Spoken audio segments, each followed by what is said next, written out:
ગુરુદેવને જય શ્રી કૃષ્ણ મિત્રો. 11 વાગી ગયા હતા અને આપણે તો છે ને બહુ જ ભૂખ લાગી ગઈ હતી, એટલે રસોઈ બનાવવી જ પડે એમ હતી. એટલે આપણે છે ને આજે તો બનાવવાનું હતું ગલકાનું શાક. એટલે એના માટે છે ને આપણે ગલકાને મસ્ત ઝીણા ઝીણા સમારી લીધા છે. એમ કે ઝીણા ગલકા હોય તો ફટાફટ ચડી જાય. એટલે મમ્મીએ બંને દૂધ ગરમ કરી લીધા છે, એક દહીં મેળવવાનું અને એક પીવાનું. અને પછી ગલકાની સાથે આપણે બનાવી હતી ભાખરી. એટલે ભાખરી અને ગોળ ને એવું બધું લઈ અને મસ્ત જમવા બેસી ગયા હતા. અને સાંજે આપણે નીકળી ગયા હતા બહાર પહોંચ્યા ને તો જો આ સર્કલ છે ને રામનવમીના દિવસે ઓરેન્જ કલરના દુપટ્ટાથી શણગારેલું હશે, પણ આપણે તો આજે એ સાઈડ નીકળ્યા એટલે આપણે આજે જોયું છે.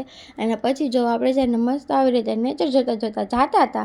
એટલે બંને સાઈડ છે ને ઝાડવા વાડી ને એવું બધું હતું. અને પછી તડકો તો બહુ હતો નહીં, કોમળ તડકો હતો, એટલે આ બંનેને કાંઈ ઓઢાડ્યું નથી. પણ એનો જો આંખમાં એવો તડકો લાગે છે ને, આંખું જોઈ ઝીણી કરી ગયા. અને પછી જો આ ગેટ બહુ મસ્ત બનાવ્યો હતો વ્હાઈટ કલરનો, મને તો બહુ ગમ્યો.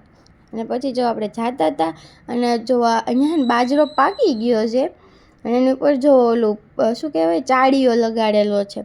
અને અમે જતા હતા ખાતે, પેલા હોટફેક્સના મશીન હોય ને એ ખાતે અમે ગયા હતા. અમારા એક ભાઈ છે ને એમનું છે, જો આ શર્ટ પહેરો ને મરૂન કલરનું એમનું છે, તો અમને આટો મારવા ગયા હતા, ફ્રી હતા ને તો પછી જો અહીંયા એવી રીતે સીટું ને એવું બધું કટિંગ થતું હતું ને અમે લોકો બેઠા બધા વાતો કરતા હતા. અને પછી ત્યાંથી નીકળી જવાનું હતું હવે ડાયરેક્ટ ઘરે. તો ઘરે જતાં પહેલાં જો આવું કાંઈક પૂતળું ગાર્ડનમાં હતું, એ આડવા એવું પણ કાંઈ ખબર ન પડી કેવું જાતનું પૂતળું છે. હવે ત્યાંથી ઘરે પહોંચ્યા ને ત્યાં તો રસોઈ રેડી જ હતી, મમ્મીએ દાળ અને ઢોકળી બનાવી નાખી હતી. એટલે આપણે તો ડાયરેક્ટ છે ને જમવા જ બેસવાનું હતું.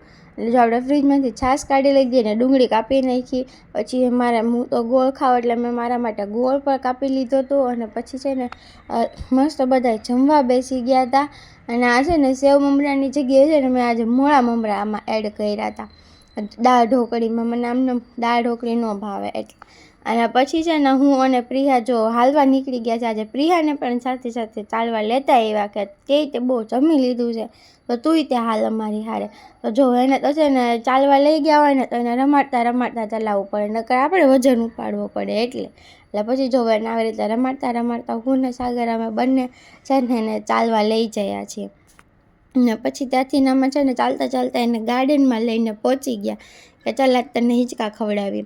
તો જો એ હિંચકા ખાય છે અને એની આંટી હિંચકા ખાય છે. તો ચાલો આ વ્લોગને અહીંયા જ એન્ડ આપીએ. Like share subscribe, by.